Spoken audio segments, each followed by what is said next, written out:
And welcome back to the First and Goal podcast. My name is Lewis, and next to me, as always, is my beautiful co-host Laraib. As we are super excited to break down a truly wild card weekend, 6 games to break down, 2 games on Saturday, Sunday, and Monday, all to get into crazy upsets, huge blowouts, awesome performances from teams. So much to get into for this first week of the playoffs, Laraib. First off, how are you feeling? And we ready to get into this? Oh, I'm feeling great. I mean, it could have been an awesome week for my picks, but you still evened it out. And I'm glad it's going to be a very tight race for our picks going down. And there's going to be a lot of interesting games to talk about today and for this next coming up weekend. Well, speaking of, let's go ahead and get into those picks. We tied in the picks. We each got 4 games right. I picked the Bucks over the Eagles. You Good picked the one. Lions Good. over That the was good for Rams. you. Right. And that was, I had to take a risk on that one. But thankfully it worked out for me. We tied. Both of us got the Cowboys wrong, which we'll get into in just a moment. But um, for our picks, we did pretty good, 4 out of 6. It was a hard regular season to predict, and I feel like these next round of the playoffs is also going to be a doozy to predict. But we'll get into that in our next episode, Larab. But let's go ahead and start with some of the big collapses of the weekend. The Cowboys and the Eagles suffering blowout losses in the playoffs. Cowboys, as the 2 seed, fall to the Packers 48-32, but that score is not indicative of how much of a blowout that game was. And then the Eagles last night, 32 to what did they score, Laura? Do you remember Nine offhand? chickens. 9 chickens that did not come out of the coop. For two teams that going into the playoffs, or at least, had the reputation and the pedigree that you could see either of these two teams in the Super Bowl this season. Eagles were obviously there this year. Cowboys had the number 2 seed and what seemed to be a pretty good road to the championship game and then the Super Bowl. So I want to ask you, Laurent, out of these two teams, which collapse was more humiliating? Oh, by far the Dallas Cowboys. I mean, this is a team with the number 2 seed losing to the number 7 seed. Now, that in itself just doesn't happen often. First I mean, time ever. you're talking about a historical franchise in the Dallas Cowboys who've never been embarrassed like this before. When you have the 2 seed and this is a team like the Cowboys with Dak Prescott, who was having an MVP type year, with the defense that had another awesome season led by Micah Parsons, then just ultimately got dominated at home where they were playing like one of the best, where they were undefeated this year with a margin of victory of over 16 points, and you let Jordan Love in his first year as a starting quarterback come into your place and dominate you. You can say this was, Dak had 2 picks and they couldn't get the run game going at all, but your defense got embarrassed by Jordan Love, by Romeo Dobbs, by Aaron Jones. They came to your house, they moved your defensive line around like they were nothing. They were throwing bombs down the field. They had guys wide open on every single play. It was very methodical by this Green Bay Packers team. Matt LaFleur, an amazing job by him this season. I'm going to own up to it. I said that he wasn't that interested in coaching this year, but he is an offensive, genius. You talk about what they've done after losing MVP or future Hall of Fame quarterback Aaron Rodgers and having Jordan Love come in as a replacement. What they've done this season, Lewis, has been nothing short of astonishing. Yeah, and we'll get to the Packers and how remarkable that victory was in a second, but I want to focus here on the Cowboys. And you mentioned it, Packers go down, score 3 out of their first 4 drives, all touchdowns in the first half, and then to cap it off, a Dak Prescott pick six to, get a 27 to nothing lead just before the first half ends. And I mean, where do you begin? Obviously, you brought up the defense, but like the offense was just way out of character super early in this game. You could tell from the first few drives. It was just like weird vibes going down. Right, Packers get the ball first, they go down and immediately score. And from there, you could just feel it in the building. Dak Prescott was like super on edge all game long. It seemed like him and CeeDee Lamb were never on the same page the entire game. They were arguing on that first drive when CeeDee was open over the middle and Dak just missed him, or CeeDee dropped it, whatever it was. It was a miscommunication. And, you go 3-and-out on your first drive, basically. And Packers come down, score another touchdown, 14-0. And then from there, they just could never get a rhythm. And what did we say about this Cowboys team all year? They could never beat really good teams. Now you could say, oh, but the game's at home. They're undefeated at home. But it was just like the way they played was not very conducive to playoff football. And I was trapped. I really like this Cowboys team because I feel like your offense and defense have a synergy. The offense, high flying, high scoring, air raid, and the defense does meant to play when teams are behind. So they're not built to defend against a high octane rushing attack. And we saw Aaron Jones, who had 2 touchdowns all regular season long, have 3 alone in this game and rushing for over 6 yards a carry.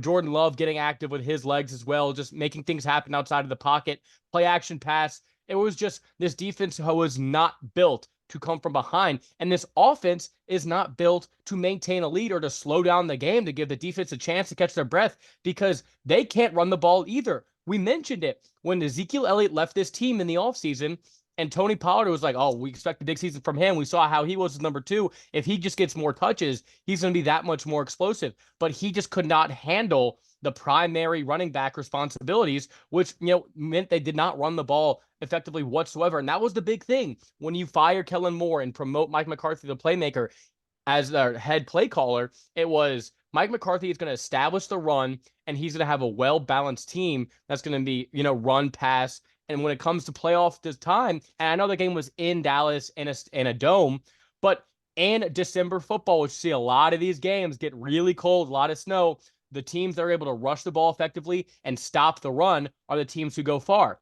And I didn't expect this game to be the game that exposed the Cowboys so soon. So it was just so mind-boggling to me how out of touch they were with where, what successful football is. And for Jerry Jones, who's built this team and seen constantly over and over again, this group, Mike McCarthy, Dak Prescott, Dan Quinn, continue to fail to meet expectations of this was the team who was 3rd in the NFL in odds to win the Super Bowl.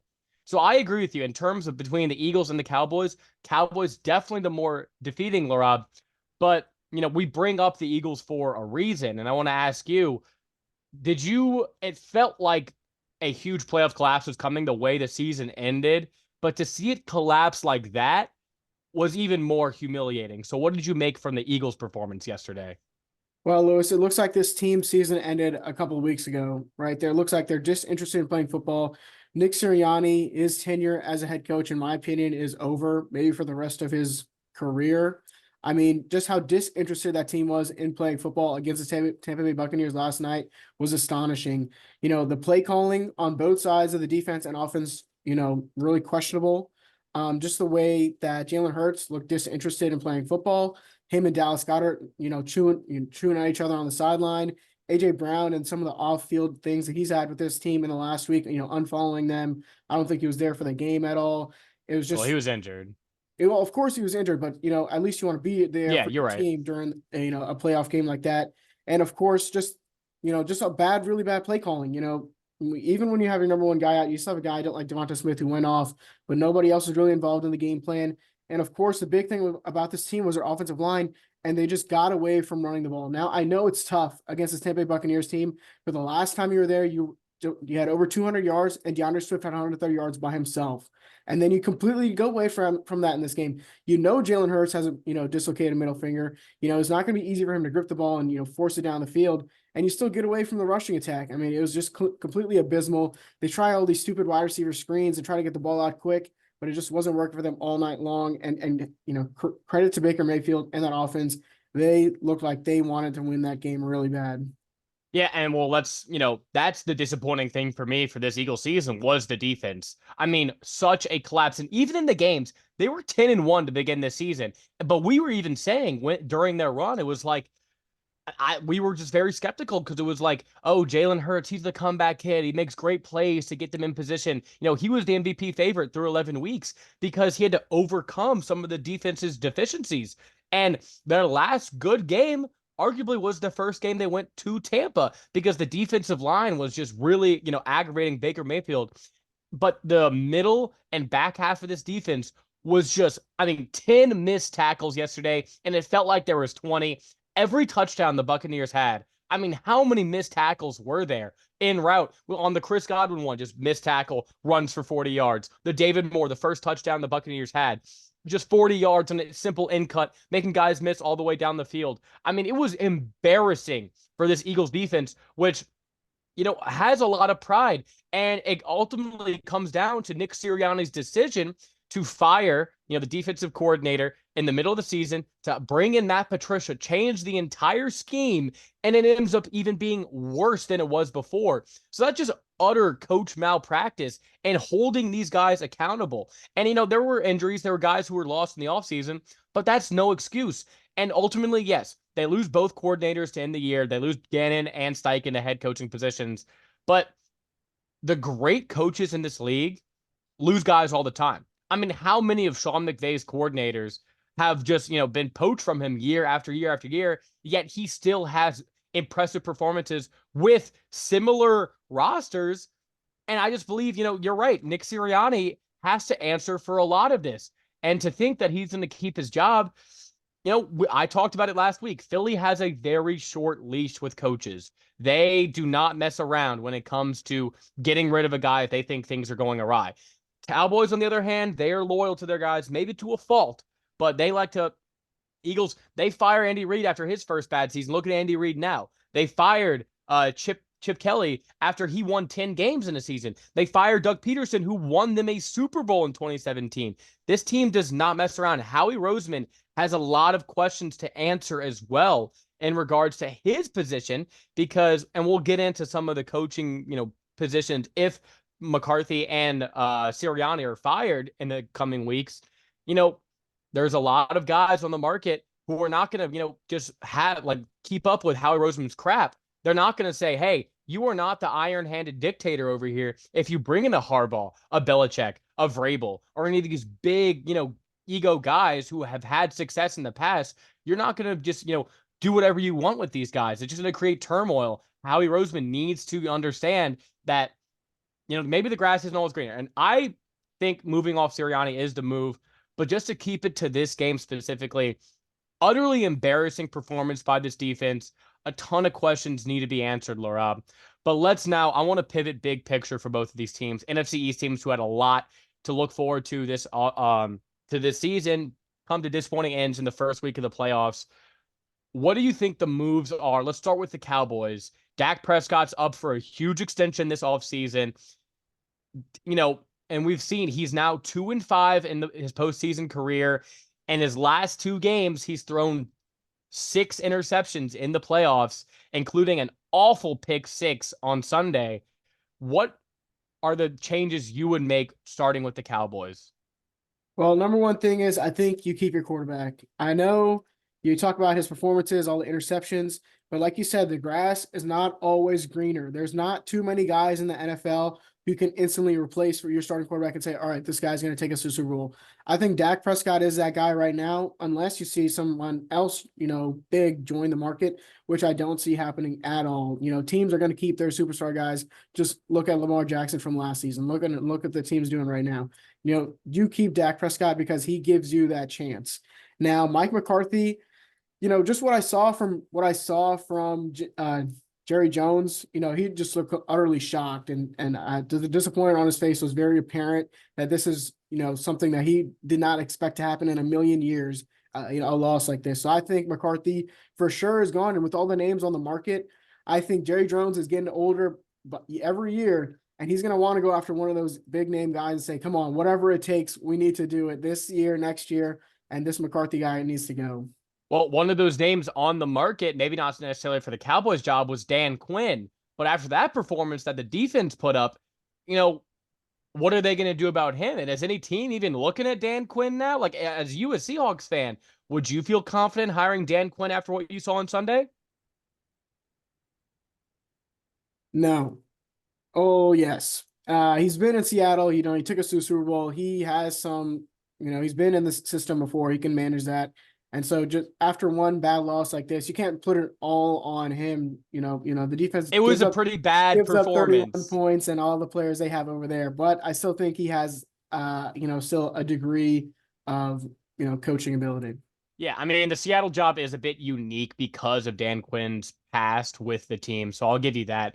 But I mean, to see that performance, that definitely cost a lot of people in Dallas a ton of money that they were expecting. So we'll see what happens there. And for the Eagles, I think we both agree Sirianni is the answer here. You already paid Jalen Hurts. He's not going anywhere.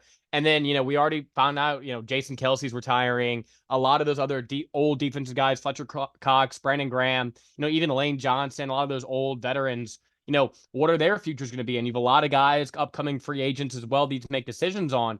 So the Eagles are going to have a big offseason in terms of, finding a new coach, which I think we both agree Sirianni is gone. But a lot of questions for both of these teams, and it doesn't seem very bright, going forward. Because it felt like this year, for at least Dallas, the way the playoff seeding shook out, they got the 2 seed in the end, and to have it collapse like that to a 7 seed. A 7 seed has never beaten a 2 seed since they expanded to the 17 playoffs a few years ago. To see that type of performance, you can't stand that. Huge changes need to be made. And I'm going to push back on your Dak point a bit. You're correct. Moving off Dak without an insurance plan is the wrong thing to go. But how much more of this mediocrity can you take as a franchise when he was firmly in the MVP discussion the entire season? And then to be just like utterly embarrassed in the postseason when a lot of it was on him. And it feels like every game in the playoffs, and you could maybe excuse last year, they go into San Francisco, it's a tight game, he makes mistakes, and they ended up losing in the end. But how many more of these type of performances can you give $60 million a year, probably $250 million guaranteed to this guy going forward? Can you stand? Or are you just going to keep running on this treadmill? How much can a new coach improve Dak going forward? A lot of big questions to ask, and hopefully will get answered pretty soon here. But we expect both head coaches probably be on the move, and some other staff change-ups for certain. Anything else you want to say on those two teams, Laraib? Just going to the Eagles real quick on their defensive side of the ball. I know you said the middle of the defense and the secondary was a big issue, but that front four, Lewis, generated very little pressure. I know you said Fletcher Cox and Brandon Graham might be looking for a different team. I think they might be looking at a new beach house in Miami because they were just not playing well at all in that game. And James Bradbury, buddy, you need to look at a different career path, my brother. Hey, we could use a third host, James. I'll come hop on first and goal. We could use the interactions. Yikes, that was rough. But with those, they got a few sacks on Baker. A lot of that was just him holding the ball for too long, but it never seemed like it mattered that much because whenever Baker Mayfield had a little bit of time, I mean, how many guys were just wide open or just awful missed tackles on key third down situations. But shout out Rachaad White. I'll give you that, Laraib. Yeah. Let's go ahead and move on to another team who, in more positive, got a huge win. The Detroit Lions winning their first home game ever in that stadium in Ford Field in Detroit. Huge win over the Rams. This was the biggest game of the week going into it. And boy, did it live up to expectation. Just an awesome game for both teams. Detroit really controlled that first half. And the biggest difference for me in this game was Detroit's defense, which had a lot of question marks entering this game, really showed out how physical they were, how fast they were getting around. Puka had an incredible game, and a lot of those things in the secondary. You're not going to face a lot more Pukas going forward into the playoffs, but I just was really impressed by the physicality. Clearly they were spurred on by the fans and the energy in that stadium. And this was a spot I picked the Rams because a ton of pressure was on Jared Goff in this game, but I would say he lived up to it. He played mistake-free football. They ran the ball pretty well most of the game, and, they converted in the red zone, which the Rams did not. In the second half, the Rams had 3 long drives, all ending in field goals. In the first half, the Lions had 3 long drives, all ending in touchdowns. And then to cap it off at the very end, Dan Campbell on 2nd and 9 with the 2 minutes left, instead of he could have just tried running the ball. If they get a 3 and out, maybe the Rams have a chance to go down and kick a field goal. He decides to throw a slant route to Amon-Ra St. Brown, who gets the key first down to put the game away and give Detroit the win. So what is your big picture takeaway for what this meant for Detroit, Dan Campbell, and Jared Goff? Oh, it meant a lot, especially to Jared Goff. I said, or what you were talking about was, Matthew Stafford and all he's done for the city of Detroit and how he's going to march in there and get the Rams a win. And I told you that Jared Goff had something to prove in this game to Sean McVay after they let him go, and he stood on business for sure.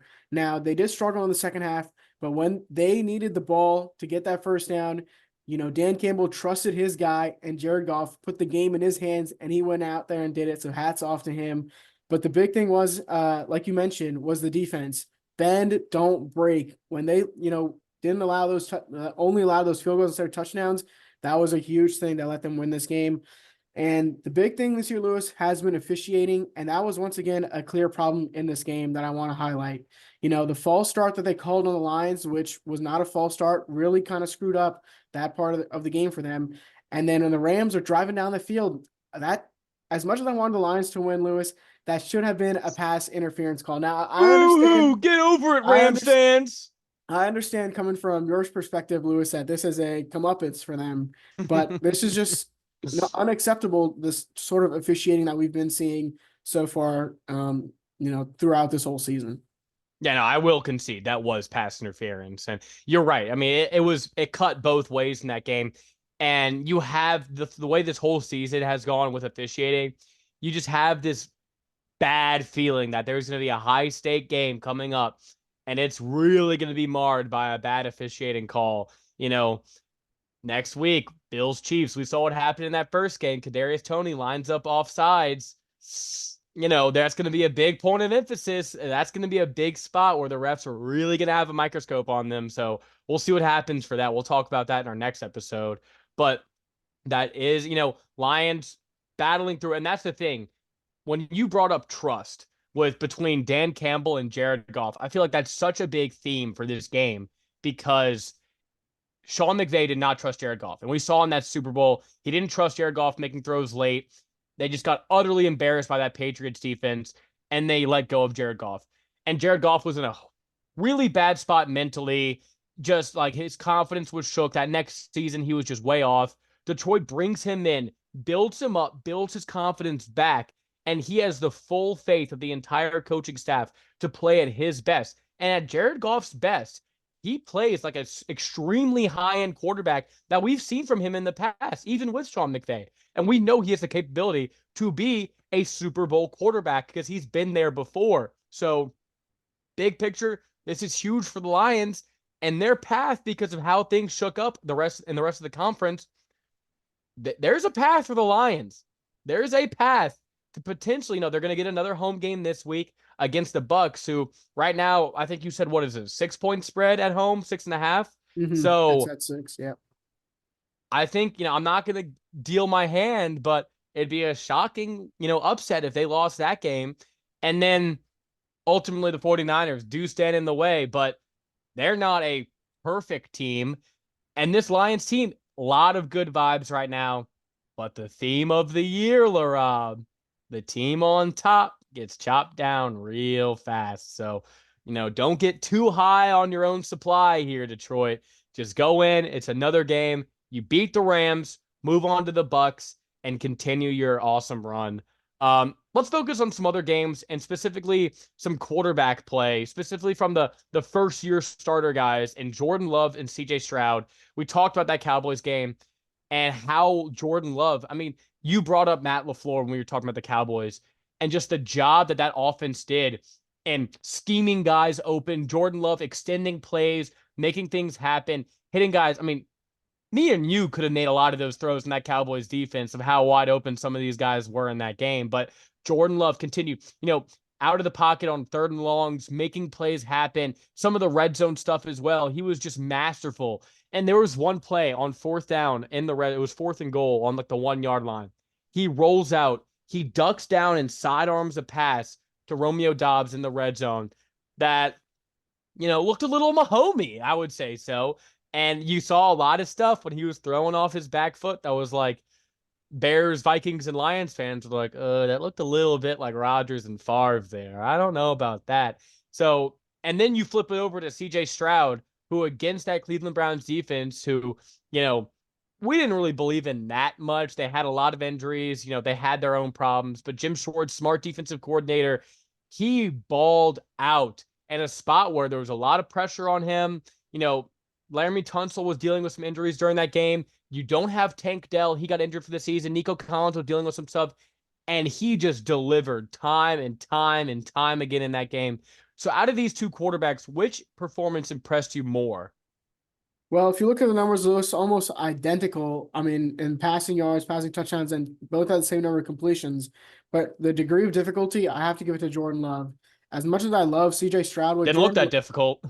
yeah, for sure. But just the expectations from everybody. It was a home game for the Texans, but meanwhile, Jordan Love had to travel to the Cowboys Stadium where they were undefeated. No one had thought they had a single shot in this game. This was supposed to be a cakewalk, and he goes in there, like you said, he extended plays. Lewis, you can talk about how clean his offensive line played, but his presence in the pocket, him moving around, and then just launching bombs down the field, hitting guys, like you said, with sidearm throws. I think the degree of difficulty was really, really difficult. Made it look really easy, but I'm sure it was difficult for him. Didn't look like it though. But I had to give it to Jordan Love. But still, credit to CJ Stroud. Had to face the number one PFF defensive lineman this year, and That Miles pass rush win rate. against Miles Garrett. But shout out to Laramie Tunsil and the offensive line who are battling all game long. And then shout out to Joe Flacco for giving up 14 free points for the Texans. Yeah, appreciate that, Joe. Who could have predicted that?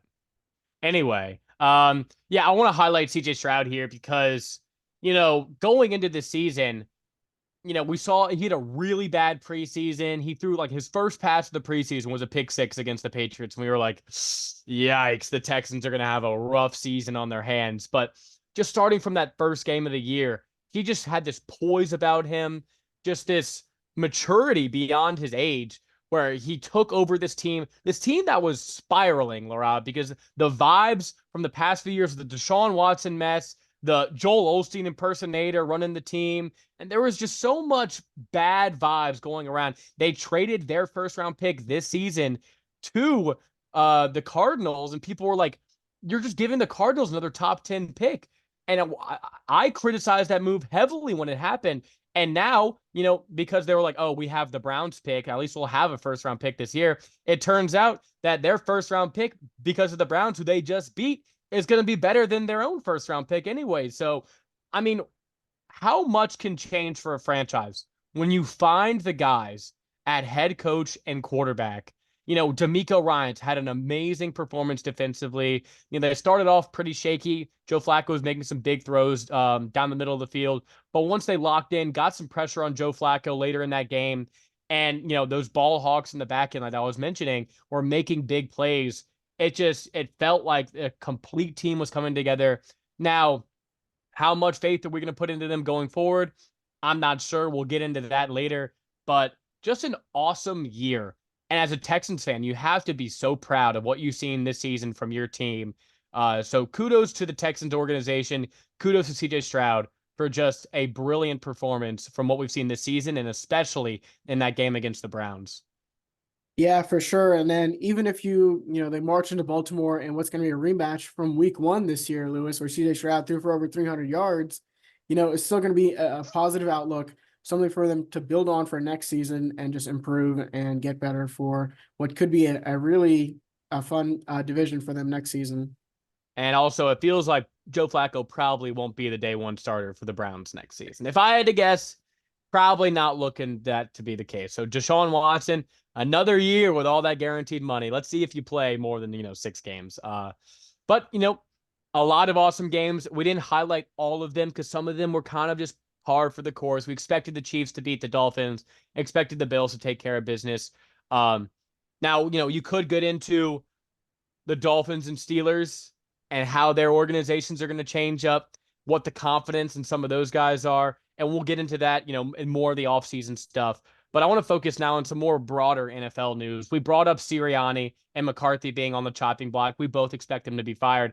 And this coaching carousel, no one's been hired yet, but a lot of big interviews have been happening. We saw the Falcons interview Bill Belichick on Monday. The Chargers had an interview with Jim Harbaugh on Monday. So a lot of things are starting to happen. And from when we last spoke about this, we didn't know that Mike Vrabel would be on the market as well. And is Mike Tomlin's job safe over there in Pittsburgh? And if anything, does Mike Tomlin want to stay in Pittsburgh? Is this like a thing where it's not even on Mike, it's just, does he want to stay for another year coaching Kenny Pickett and that clown show at quarterback?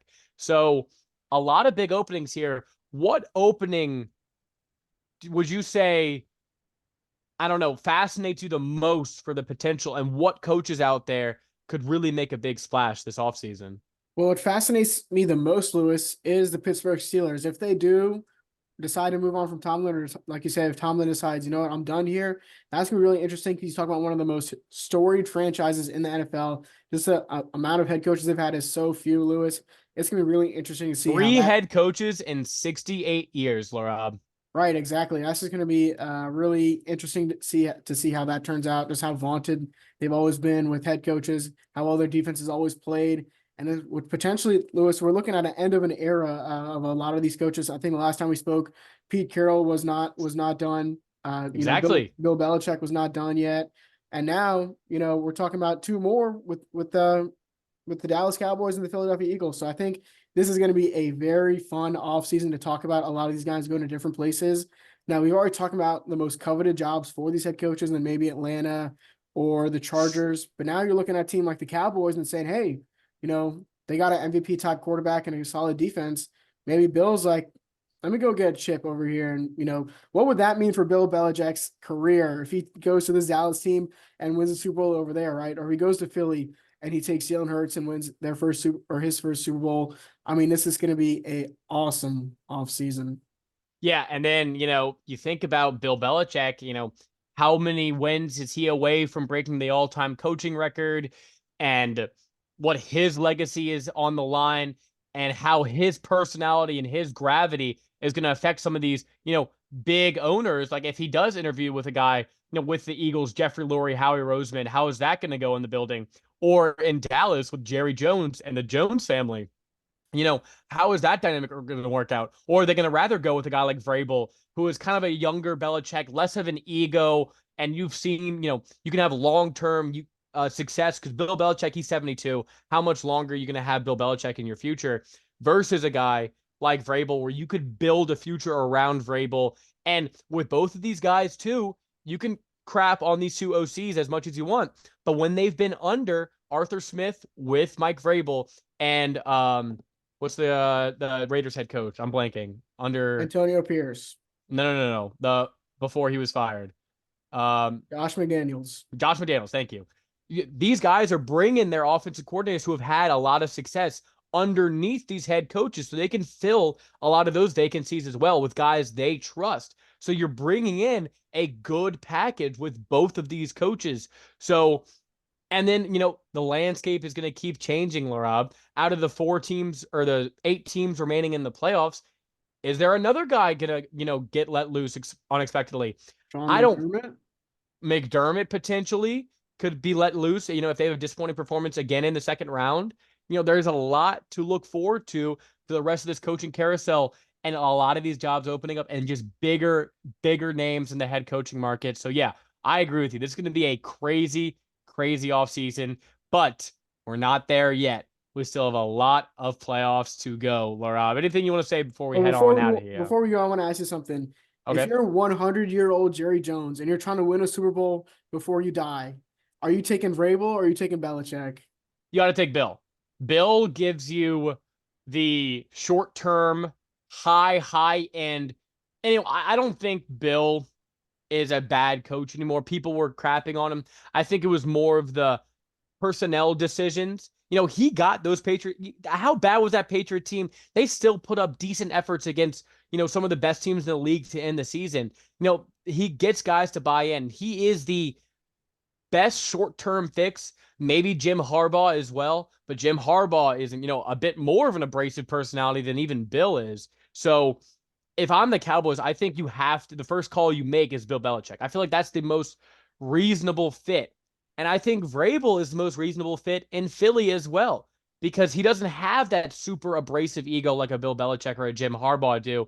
And he'll fit in and he'll just immediately instill that defensive culture that he did in Tennessee. And they have the quarterback. They have the, offensive pieces over there in Philly to make, if Arthur Smith's there, look out for your backup tight end having a pretty good season. But yeah, I mean, that's what I think. Bill is probably, if I had to predict, Harbaugh, Vrabel, and Belichick. I say Harbaugh, Los Angeles. I Yes. say Bill, Dallas, and I say Vrabel, Philly. That's what I say from now. But a lot more guys go on the market. And, what does that mean for McCarthy? Is he going to be looking for jobs? Sirianni, are they going to land jobs this offseason? And then for those teams like Carolina and Tennessee, and these other teams who lost coaches, what are they going to do? Only one position has been filled, and that was Gerard Mayo with the Patriots, and it seemed like they were building up that succession plan for a long time. So what are the, moves going forward? We're going to be here to break it all down as things happen. But our next episode, we will be breaking down the divisional round, all 8 games next weekend, Lara. We are super excited to get into more playoff action. The Ravens and the 49ers will be getting off their byes to play against some of these teams we've seen this weekend, Laraib. But I think that's going to do it for today's episode, Laraib. Anything you want to say before you head out? No, I think that's the Personal Podcast signing off. Peace.